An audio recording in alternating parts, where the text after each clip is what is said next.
जवाहर साथियों, 10वीं क्लासेस में आप सभी का स्वागत है। और आज हम लोग जेपीएससी पेपर 2 का एक टॉपिक करने वाले हैं। इस टॉपिक का नाम है आपदा प्रबंधन और इस टॉपिक का ये तीसरा क्लास है। ठीक है, तो इसमें हम लोग देखने वाले हैं कि सूखा झारखंड में कैसे पड़ता है और हाल के दिनों में झारखंड में सूखा का क्या असर पड़ा है। ठीक है, तो शुरुआत ऐसे करते हैं कि झारखंड में कौन कौन से डिस्ट्रिक्ट में आपका सूखा पड़ता है वो देख लेते हैं, फिर आगे एक एक करके देखते हैं इसको। ठीक है, तो झारखंड का जो ये उत्तर पश्चिमी भाग है, ये झारखंड का मैप है और ये झारखंड का उत्तर पश्चिमी भाग है और यहाँ पे करिएगा 5 जिला है जहाँ पे आपका सूखा पड़ता है मुख्यतः। बाकी तो जब पढ़ना होगा तो पूरे में पढ़ सकता है, लेकिन इन जनरल जो पड़ता है वो ये 5 जिला में पड़ता है सूखा। ठीक है, तो जिला कौन कौन सा है, तो ये है आपका गढ़वा, ये है पलामू, ये है चतरा और ये तीनों के नीचे ये है आपका लातेहार और यहाँ पे है आपका लोहरदग्गा। गढ़वा, पलामू, चतरा, लातेहार, लोहरदग्गा और लोहरदग्गा का भी जो पश्चिमी पार्ट है वो, ठीक है, पश्चिमी भाग में आपका मतलब इसका लोहरदग्गा पश्चिमी भाग में आपका सूखा पड़ता है। ठीक है, और ये उत्तर पश्चिमी भाग में बरसात कम होता है, बारिश कम होता है, तो यहाँ पे सूखा पड़ता है। ठीक है, तो इसको याद रखिएगा। वैसे मैं भी यहाँ से क्वेश्चन आ जाए कि किस जगह पे आपको सूखा पड़ता है या कौन कौन सा जिला सूखा प्रभावित होता है सामान्यतः, तो ये होगा। बाकी जब पढ़ना होगा तो पूरे झारखंड में पड़ सकता है सूखा, जैसा कि आपका 2010 में पड़ा था। 2010 में झारखंड के 2400 जिला में आपका सूखा पड़ा था। ठीक है, और ये 10 वाले से क्वेश्चन आया हुआ भी है। जो 6 जेपीएससी है उसमें 10 वाले से क्वेश्चन आया था कि किस वर्ष में, मतलब 4 ऑप्शन था उसमें था कि किस वर्ष में झारखंड में सूखा पड़ा था, तो उसका आंसर था 2010। ठीक है, चलिए। वैसे कमोबेश आपका 2004 में भी कुछ हद तक पड़ा था, 2005 में भी पड़ा था, 2010 में भी पड़ा था, 2011 में भी पड़ा था, लेकिन जो बढ़िया वाला पड़ा था वो आपका 2010 में पड़ा था, तो इसके लिए आंसर 2010 होगा। उस ऑप्शन में जो 4 ऑप्शन था, एक ऑप्शन 2005 में भी था, लेकिन ये इन जनरल सामान्य रूप में था तो उतना बहुत ज़्यादा नहीं माना जाता, उसको आंसर नहीं माना गया। बेसिकली 2010 इसका आंसर था। ठीक है, और जैसे देखेंगे वैसे सूखा का भी अलग अलग टाइप होता है। कुछ मतलब सामान्य सूखा होता है, मध्यम सूखा होता है, गंभीर सूखा होता है। ठीक है, तो ये सबको समान मान सकते हैं और अगर ऑप्शन में अगर ये है तो जाहिर है कि ये आंसर होगा। ठीक है, चलिए। तो ये हो गया ये इलाका झारखंड का, ये उत्तर पश्चिमी इलाका, ये 5 जिला जहाँ पे आपका सूखा पड़ता है। जिला का नाम याद रखिएगा। ठीक है, चलिए। और फिर चलिए इधर देखते हैं कि सूखा बेसिकली कहते किसको है। ठीक है, कि कुछ कुछ संस्थाएं हैं भारत में जिन्होंने सूखा को डिफाइन किया है। ठीक है, एक तो इन जनरल है और इन जनरल जो कहा जाता है सामान्य रूप से सूखा किसको कहते हैं कि 700 से 800 mm तक अगर वर्षा होता है तो उसको सूखा कहते हैं। किसी भी क्षेत्र में 700 से 800 मिलीमीटर। ठीक है, एक चीज़ और नोट कीजिएगा कि यहाँ पे mm है, यहाँ पे ये परसेंटेज में लिखा हुआ है और ये सेंटीमीटर में है। तीनों 3 यूनिट्स में दिया गया है, mm, परसेंटेज, सेंटीमीटर। ठीक है, अब देखते हैं। उसके बाद ये जो है डेटा है, ये आपका भारतीय मौसम विभाग का डेटा है।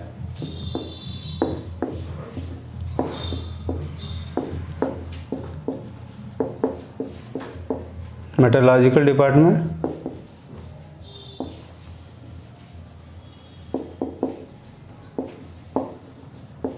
इंडियन। ठीक है, और ये आपके बेसिकली कहा जाता है प्लानिंग कमीशन का है या योजना आयोग। वैसे ये अभी नहीं है तो नीति आयोग। अब नीति आयोग क्या डिफाइन किया ये नहीं पता, लेकिन चूंकि ये जो बुक्स लिखा गया मैं भी पहले के डेटा को और लिया है तो वो लोग सिर्फ प्लानिंग कमीशन को ही ये लोग यूज करता है। किया है अभी तक, ठीक है। तो प्लानिंग कमीशन ही बता रहे हैं वैसे, ठीक है। तो दो तरीके से इसको डिफाइन किया गया है। पहला तरीका है किसी भी क्षेत्र में अगर 25% वर्षा अगर कम हुआ है तो उसको सामान्य सूखा कहा जाएगा, ठीक है। 25 से 50% अगर वर्षा कम हुआ है तो उसको मध्यम सूखा कहा जाएगा, और अगर 50% से ज़्यादा अगर वर्षा कम हो गया है तो उसको गंभीर सूखा कहा जाएगा, ठीक है।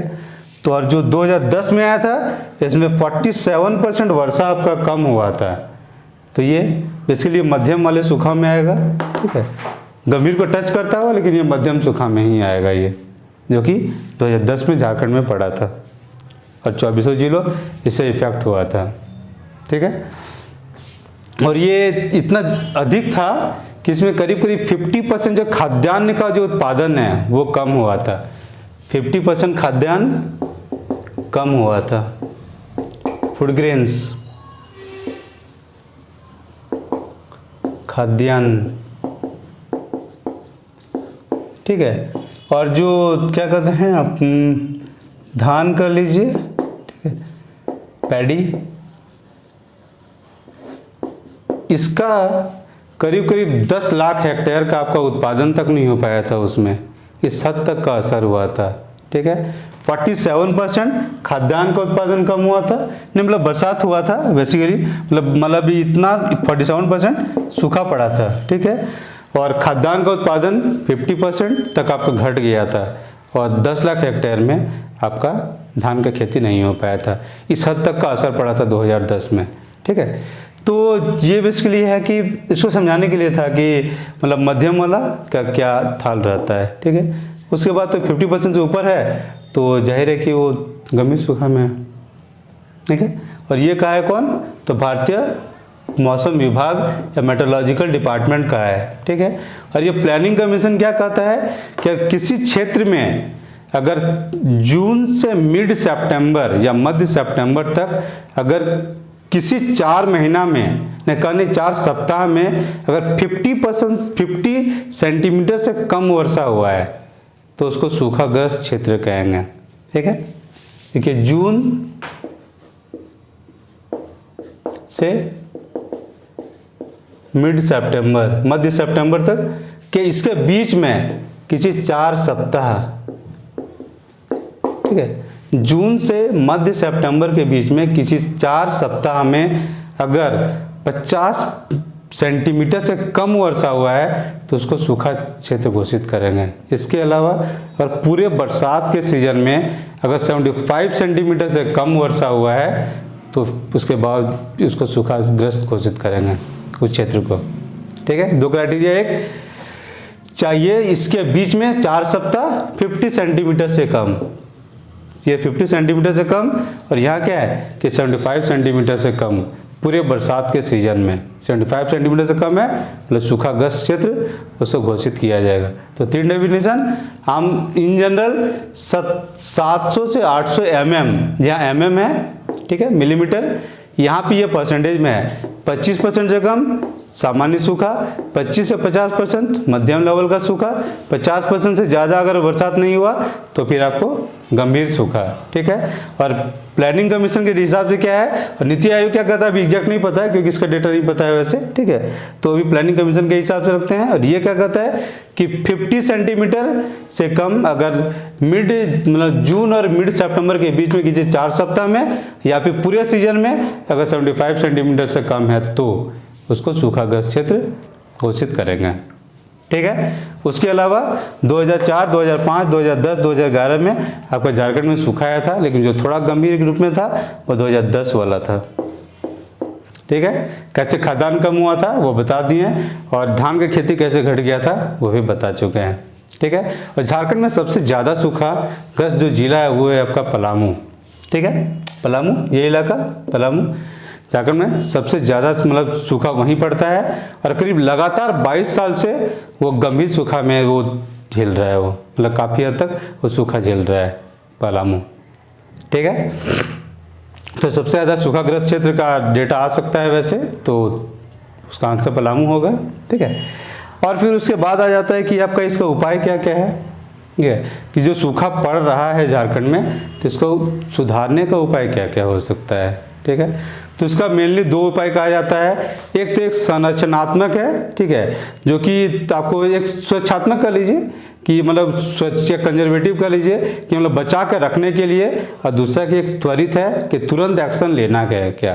ठीक है, लेकिन ये दोनों के अलावा भी थोड़ा सा एक और बता दे रहे हैं, कुछ टेक्नोलॉजिकल डेवलपमेंट के हिसाब से और देखा जाता है, और उस कारण में लिया जाता है आपको सुदूर संवेदन, उपग्रह मानचित्रण और भौगोलिक सूचना तंत्र को, ये तीन चीज को टेक्नोलॉजी के हिसाब से लिया जाता है वैसे। ठीक है, कि सूखाग्रस्त क्षेत्र में इसे अप्लाई किया जा सकता है। तो ये क्या है, तो ये बेसिकली होता है आपका रिमोट सेंसिंग, सुदूर संवेदन यानी रिमोट सेंसिंग होता है, रिमोट सेंसिंग टेक्नोलॉजी का यहाँ यूज करते हैं। दूसरा है उपग्रह मानचित्रण, तो ये सैटेलाइट मैपिंग होता है, तो सैटेलाइट से मैप कर रहे हैं। रिमोट सेंसिंग भी आपका सैटेलाइट से मदद से होता है, सैटेलाइट मैपिंग तो सैटेलाइट की मदद से होगा ही होगा। ठीक है, और भौगोलिक सूचना तंत्र, ठीक है, तो इसको कहते हैं जियो इंफॉर्मेशन GIS कहते हैं mostly, geo informatics system, mostly यही कहते हैं, जियो इन्फॉर्मेटिक्स सिस्टम इसको कहते हैं, भौगोलिक सूचना तंत्र जियो इन्फॉर्मेटिक्स सिस्टम्स, जहाँ तक मुझे याद है वैसे उसको यही कहा जाता है। ठीक है, अगर कुछ गलत हो रहा है तो मैं बाद में करेक्ट करा दूंगा उससे। ठीक है, तो ये तीनों चीज़ आपका जियो इन्फॉर्मेटिक्स सिस्टम्स भी आपका सैटेलाइट की मदद से ही होता है, तो ये तीनों चीज़ सैटेलाइट की मदद से किया जाता है। ठीक है, और ये तीनों का उपयोग किया जाता है। ठीक है, और बाकी तो बहुत पहले से चला आ रहा है, बहुत सारे कारण मतलब जो इसका सुधारने के उपाय हैं, तो उसका भी हम डिस्कस करते हैं। वैसे लिख के बताएंगे, क्योंकि लिख के बताने से बहुत सारा कनेक्शन डेवलप होता है। ऐसे बता देंगे हम तो बता देंगे, लेकिन है कि कनेक्शन डेवलप ऐसे नहीं हो पाएगा। लिख के बताएंगे तो एक एक पॉइंट का कनेक्शन डेवलप, हर पॉइंट एक दूसरे से जुड़ा हुआ है तो वो दिखा देंगे, तो याद रखना आसान हो जाएगा, और फिर बाद में तो लिखना हो या फिर ऑप्शन चुनना हो आसान हो जाएगा वो चीज़। ठीक है, क्योंकि उससे कनेक्शन डेवलप होता है पॉइंट्स के बीच में। ठीक है, तो इसको मिटा के देखते हैं। तो इसको सुधारने के दो उपाय हैं हमें इसके लिए, एक है संरचनात्मक उपाय, दूसरा है त्वरित उपाय। ठीक है, इसको कंजर्वेटिव भी कहते हैं, मतलब कंजर्व करने के लिए, और दूसरा है त्वरित यानी एक्सीलरेटेड उपाय। ठीक है, ये सब यूज भी किया जाता है। ठीक है, पहले त्वरित को देखते हैं कि कोई मुसीबत है तो सॉल्यूशन पहले त्वरित वाला देखना चाहिए, उसके बाद तो लॉन्ग टर्म में कैसे क्या करना है वो तो देखेंगे ही। ठीक है, तो सबसे पहला है कि आपको वर्षा जल का संग्रहण करना है आपको। ठीक है, अब सूखा पड़ रहा है जिस इलाका में, तो जो बरसात हुआ है उसको जल को आपको बचा के तो रखना ही पड़ेगा। ठीक है, अब बचा के रखना है, अब बचा के रखना है तो जल ग्रहण प्रणाली को बेहतर बनाना। ठीक है, तो जल को कैसे ग्रहण करके कैसे अच्छे से स्टोर करके रख सकें, उस प्रणाली को बेहतर बनाना। अलग अलग टेक्नोलॉजीज है, तो उसको आपको बेस्ट टेक्नोलॉजीज का आपको चुनना है। ठीक है, उसके बाद है कि सिंचाई तकनीक को उन्नत बनाना। ठीक है, अब जमा तो कर लिए हैं, तो अब अच्छा सा तकनीक का यूज करके उस पानी को खेत तक पहुंचाना और यूज करना, मतलब कम पानी में ज़्यादा उत्पादन हासिल कर सके, क्योंकि सूखा है, बरसात ऐसे ही कम है, तो कम पानी ही गिरा है, तो उस पानी को कैसे यूज करेंगे, अच्छा तकनीक का यूज करेंगे तभी होगा। जैसे एक दो तकनीक अभी बहुत फेमस है, वो है ड्रिप एरीगेशन का।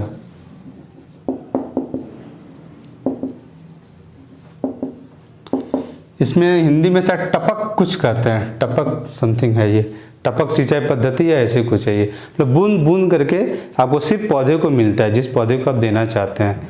ठीक है, बहुत जगह देखे भी हैं, इसका बहुत सारा फेमस भी हो गया है। तो जब कुछ जगह प्लास्टिक से ढका हुआ भी आपको कुछ सारा खेत वगैरह दिख जाता है जहाँ पे फसल उगाया गया होता है। ठीक है, चलिए, या सब्जी उब्जी लगाया जाता है बेसिकली, फसल पे तो नहीं, सब्जी उब्जी पे इसका ज़्यादा यूज किया जाता है। ठीक है, तो सिंचाई तकनीक को उन्नत बनाना। ठीक है, उसके बाद है सिंचाई तक तो कर ली, ये पानी से डायरेक्ट संबंधित था।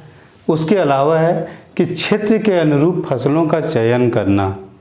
ठीक है, कि जैसा क्षेत्र है उसी के हिसाब से आपको फसल को चुनना है। ठीक है, और इसमें है कि जैसे अगर सूखाग्रस्त क्षेत्र है तो यहाँ पे बेसिकली जो यूज किया जाता है वो तो आपको तिलहन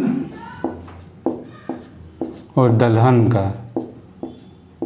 ठीक है, बेसिकली ये पल्सेस है, और ये है आपका ऑयल सीड्स। ठीक है, ये तिलहन और दुल्हन खास करके आपको जो सूखाग्रस्त क्षेत्र होता है वहाँ पे इस तरह का फसल का आपको यूज करवाया जाता है। बेसिकली ये कम पानी में सब हो जाता है। अब अगर यहाँ पे ज़्यादा पानी वाला अगर शुगर केन या के गन्ना यूज कीजिएगा तो जाहिर है कि आप यहाँ पे खेती नहीं कर पाइएगा और आपको जाहिर है कि भुखमरी में जाइएगा, क्योंकि ना उपज होगा, ना खा पाइएगा, ना बेच पाइएगा, ना पैसा आएगा उससे। ठीक है, उसके बाद है कि फसल पद्धति को भी आपको बदलाव करना होता है कि किस तरीके से आप खेती कर रहे हैं। आपको नया पुराना तरीके जिसमें ज़्यादा मतलब कुछ सिंचाई कर रहे हैं, ठीक है, तो मतलब पूरे खेत में अगर पानी पड़ रहा है तो जाहिर है कि आपको वो तकनीक नहीं चलेगा। सिर्फ बूंद बूंद जहाँ पौधा है वहीं पड़ेगा तो जाहिर है कि वो अच्छा तकनीक है। ठीक है, अभी फसल पद्धति ये तो सिंचाई वाला हो गया। जो फसल पद्धति में बेसिक एक होता है कि अगर मिक्स्ड क्रॉपिंग करते हैं इंग्लिश में,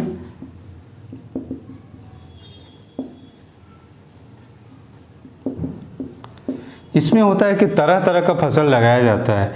एक में अगर मान लीजिए आपका सरसों का फसल है तो सिर्फ सरसों नहीं होगा, यहाँ पे बीच बीच में आप दूसरा भी लगा सकते हैं फसल, चना लगा सकते हो उसके बीच में। एक फसल अगर नहीं होगा दूसरा फसल तो होगा, दूसरा नहीं होगा तो तीसरा फसल भी साथ में लगा सकते हैं। एक मरेगा, चलिए दो भी मर गया, तीसरा तो हो जाएगा, या फिर अगर एक मरा तो दो हो गया, तो भी कहीं ना कहीं आपका ज़िंदगी चल जाएगा। ठीक है, मिक्स क्रॉपिंग होता है। ठीक है, एक आपको नया एक और आया आपका एग्रो फॉरेस्ट्री का। ठीक है, ये दोनों चीज़ आपको मेंस में पढ़ना भी पड़ेगा, मेंस का टॉपिक में भी आएगा। जो साइंस का जो एग्रीकल्चर वाला पोर्शन है वहाँ पे सब डील करना पड़ेगा, यानी बट डिटेल में पढ़ना पड़ेगा ये सब चीज़ को वैसे। ठीक है, लेकिन यहाँ पे सिर्फ बस नाम बताते हैं एग्रो फॉरेस्ट्री। एग्रो फॉरेस्ट्री में बहुत सारा चीज़ होता है, जैसे आपको पुराने तरीके, बस जो पुराना तरीका था खेती का उस तरीके से होता है कि पेड़ पौधा भी है, कीड़े मकोड़े भी हैं, साथ में आप बीच बीच में खेती भी कर रहे हैं और उसका पत्ता उत्ता गिर रहा है, उससे आपका फर्टिलाइजर क्या कहते हैं, खाद तैयार हो रहा है, वैसे ही चल रहा है वो। ठीक है, तो वो सब तरीका, तो नया तरीका को आपको बदलने का ज़रूरत पड़ता है यहाँ पे। तो उस सूखाग्रस्त क्षेत्र के हिसाब से आप अपना फसल का पद्धति को बदल लीजिए। ठीक है, ये तो त्वरित कार्रवाई में हो गया, जो त्वरित कर रहे हैं या सरकार को करवाना चाहिए ये चीज़। ठीक है, ये चीज़ और सरकार ये सब इलाका में करता है। ठीक है, वो बेसिकली जनता को राहत देने के लिए होता है, और वो होता है कि हम मनरेगा के हिसाब से आपको रोज़गार क्रिएट करने की कोशिश करता है कि लोगों को वहाँ पर दिक्कत नहीं हो। ठीक है, चलिए, तो क्या क्या है, तो एक हो गया वर्षा का जल, मतलब सबसे पहले तो बारिश को ही है कि बारिश को आपको मतलब स्टोर करना है। अब स्टोर करने का आपको अच्छा वर्षा स्टोर करने का अच्छा पद्धति होना चाहिए। ठीक है, अब पद्धति हो गया, अब इसको सिंचाई की जगह पर ले जाने के लिए आपका सिंचाई करने का जो तकनीक है वो अच्छा होना चाहिए। ठीक है, अब अच्छा पे है, उसके बाद है कि जो फसल का जो बीज जो चुन रहे हैं, जिस चीज़ का बीज चुन रहे हैं वो कम पानी में हो जाना चाहिए। ठीक है, और दूसरा तो लास्ट में है कि जो फसल जो खेती करने जा रहे हैं वो अच्छा तरीके से होना चाहिए कि आपका मतलब दिक्कत नहीं हो। एक अगर मर भी गया तो दूसरा हो जाए, दूसरा मर गया तीसरा हो जाए, तो कैसे भुखमरी में नहीं पहुंचिएगा। ठीक है, तो ये सब जुड़ा हुआ फैक्ट चीज़ है, सब एक दूसरे से जुड़ा हुआ खेला है इसका, ये तो याद हो जाना चाहिए आराम से। ठीक है, चलिए अब इधर देखते हैं कि आपका जो संरचनात्मक उपाय है, ठीक है, जो कंजर्वेटिव आपका मेजर्स है आपका। ठीक है, तो इसमें होता है कि आपको जैसे आप ऐसे देखिए ना कि जो आपको दिख क्या रहा है, आपको जो आमने सामने कोई भी क्षेत्र में जाइएगा तो नदी, सबसे बड़ा चीज़ आपको नदी दिख जाएगा। ठीक है, तो नदी में आपको बांध बनाना है। ठीक है, नदी को जोड़ना है, आप जोड़ भी सकते हैं, तो मान लो इधर नदी बह रहा है, इधर नदी बह रहा है, यहाँ सूखा हो रहा है, नदी को दोनों को जोड़ दीजिए तो इस जगह पे आपको सूखा नहीं पड़ेगा, और इधर दोनों जगह से आप पानी लेके आ जाइएगा तो। ठीक है, और ये काफ़ी हद तक आजकल कुछ हद तक काफ़ी चर्चा भी किया जाता है कि नदियों को जोड़ने का जो प्लान है उस चीज़ पे, तो ये एक मेजर हो सकता है, बांध बनाने एक मेजर हो सकता है। ठीक है, अब नदी से छोटा और क्या मिल जाता है आपको, झील वगैरह मिल जाता है तो उसको भी आप बचा के रख सकते हैं। ठीक है, या फिर अगर तालाब है तो तालाब को आप खोद सकते हैं। ठीक है, तालाब खोद के रखिए, या जो तालाब बना हुआ है वहाँ पे पानी ठीक से जमा हुआ रहे तो उस चीज़ को आप कर सकते हैं। ठीक है, उसके अलावा फिर किसी भी इलाका में आपको जानवर दिख जाते हैं। ठीक है, तो जानवरों का प्रबंधन आपको सही से करना है। ठीक है, मतलब कि जो अगर कम पानी में जो जानवर आपका हो जाता है उस तरह के जानवर का आपको उस इलाका में रखना चाहिए। अब जिस जानवर को ज़्यादा पानी चाहिए अगर उसको वहाँ रखिएगा तो जाहिर है कि वो मर जाएगा। ठीक है, तो जानवर का चयन, जैसे यहाँ फसल का चयन सोच समझ के किए हैं, जानवर का भी चयन आपको सोच समझ के करना है। ठीक है, उसके अलावा है कि उचित फसल, तो यहाँ पे भी उचित फसल हो गया। अब ये शॉर्ट टर्म में कहिए या लॉन्ग टर्म में कहिए, उचित फसल का मतलब सही फसल का चुनाव आपके लिए बहुत जरूरी हो जाता है। तो ये पॉइंट आपको दोनों जगह है। ठीक है, उसके अलावा है कि आपको मृदा संरक्षण, आपको मिट्टी भी है। ठीक है, मिट्टी है, फिर वृक्ष है, फिर लोग है, इंसान है। ठीक है, नदी, तालाब, जानवर और खेती वाला चीज़। ठीक है, ये हो गया। अब क्या है, तो मृदा को संरक्षण करना है आपका। तो जो मिट्टी है उसको आपको बचा के रखना है, बह के नहीं जाने देना है। अगर बह के चला गया या उड़ के, यहाँ तो बहेगा नहीं क्योंकि यहाँ क्या बाढ़ नहीं है, सूखा है। तो सूखा में होता क्या है कि घास मर जाता है। घास अगर मर गया तो मिट्टी हवा से उड़ के जाना चले जाएगा। और ऊपर का मिट्टी ही उपजाऊ होता है, नीचे वाला उपजाऊ नहीं होता है। तो ऊपर का जो उपजाऊ मिट्टी है उसको बचा के रखना होता है। ठीक है, तो उसका आपको संरक्षण करना चाहिए अच्छा तकनीक से। ठीक है, जैसे पेड़ वेड़ लगा दीजिएगा। ठीक है, तो उससे बहुत तक हेल्प होता है उससे। उसके बाद वृक्षों का कटाई को कम करना। तो जो पेड़ जो ज़्यादा पेड़ अगर काट रहे हैं, घर बनाने के लिए कर रहे हैं, गांव बसाने के लिए कर रहे हैं, ज़्यादा खेती करने के लिए कर रहे हैं, टाउन बनाने के लिए कर रहे हैं, तो उस चीज़ को आपको कम करना चाहिए। बेहतर है अपनी जनसंख्या को कम कीजिए, आपको ज़रूरत नहीं पड़ेगा उस चीज़ को।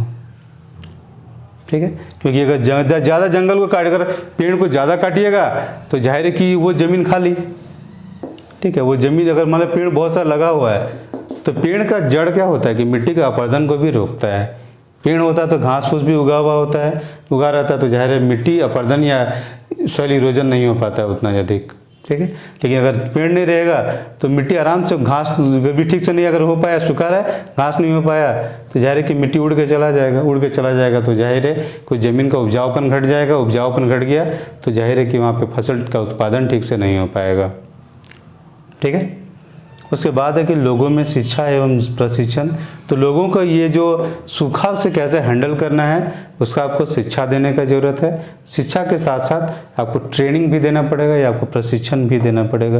लोगों को बताना पड़ेगा कि शिक्षा मतलब सूखा को कैसे वो लोग हैंडल कर सके इस सिचुएशन को। ठीक है, और एक चीज़ और है कि इंडिया का करीब 25% जो एरिया है वहाँ पे सूखाकरण या डेजर्टिफिकेशन हो रहा है, या मरुस्थलीकरण का, ये सही वर्ड मरुस्थलीकरण होगा, कि मरुस्थलीकरण या डेजर्टिफिकेशन धीरे धीरे बढ़ रहा है। ठीक है, और चूँकि अगर यही हाल रहा पेड़ काटने का गति, तो जाहिर है कि डेजर्टिफिकेशन या जो मरुस्थलीकरण बढ़ते जाएगा और मरुस्थल का जो इलाका है इसके लिए वो बड़ा होते चले जाएगा। ठीक है, तो उस चीज़ को अगर कम रखना है तो ज़्यादा से ज़्यादा पेड़ लगाना पड़ेगा और फिर जनसंख्या को भी कम करना पड़ेगा, यानी कम रखना पड़ेगा, क्योंकि तभी हमको इतना सारा खेती के लिए ज़मीन का ज़रूरत नहीं पड़ेगा, जंगल काटने का ज़रूरत नहीं पड़ेगा, तो बहुत सारी चीज़ को हम लोग संभाल सकते हैं। ठीक है, तो सूखा में इतना था। अब नेक्स्ट वीडियो में हम लोग बाढ़ के बारे में देखते हैं। Thank you.